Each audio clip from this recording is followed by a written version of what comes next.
In today's myth, we're going to explore whether the dictionary is always right. It is, right? Is it not?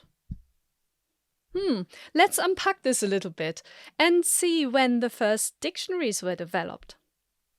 Well, in order to develop a dictionary, you actually need writing. And the first writing systems developed not that long ago, maybe 5,000 years ago. 3,000 years really for the writing systems, some of the writing systems that we're still using today. So dictionaries can't be that old. But what did people do when they first started writing down words? Well, they had to make it up. They had to develop their own writing systems and then write down the words that they were already speaking. The spoken language was already there. The written language is secondary. It just came in later.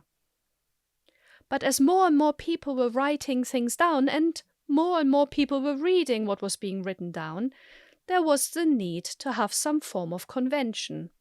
And that's when dictionaries became really useful. That's when dictionaries came in, because in order to develop that convention, people had to write things down, give definitions of words, and also the correct spelling. But is the spelling always correct? Well, you'd hope so, that once something makes it into a dictionary is always correct, but we just have to look at English to find counterexamples, because we have the American spelling on the one hand, and then the British spelling on the other hand, and, well, they're often different. So who's correct? Well, I have my own opinion because I'm based in Britain, but it's not like that. There isn't like one correct spelling. There's just one norm that is used in the States and elsewhere in the English-speaking world, and then another norm that is used in Britain and in other countries that use that spelling. So we have two different systems. And then you may also think of all those news stories that we hear. Every year there is like a story about new words having made it into the Oxford English Dictionary, or into any other dictionaries for that matter. So new words are being picked up.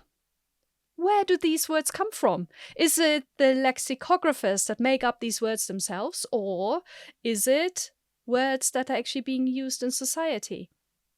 Well, sometimes it is the people who write the dictionaries, so the lexicographers, who make up new words, but most of the time, especially for English, those words are words that are used out in the real world, in the media, that are used on social media, that are used by a lot of people, something that is very en vogue, that captures the zeitgeist of the era. Those words eventually make it into dictionaries, so new words are being added all the time. But it doesn't mean that those are all the words that are being used in the language at all the time. But rather, we're all very creative. We all use words that are not yet, and some may never be, in a dictionary. Rather, they are words that are slang words, that are words that are out in context that we use, and then if they're being used by enough people, they may make it into a dictionary. So, when are dictionaries useful?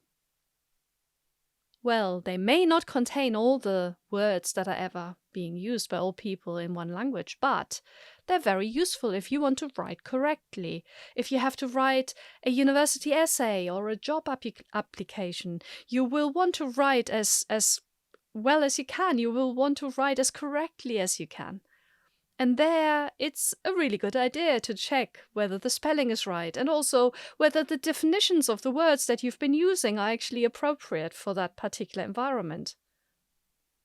Dictionaries can also be really, really useful for second language learners. So when you first learn another language, you will want to know what a word means, how it's spelled, how it's used by the speakers of that language, what the norm is, what the convention is.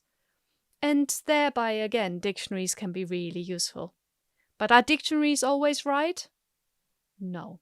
They're only a reflection of an aspect of the language, of the norms, of the words that are used most frequently by the speakers of that language.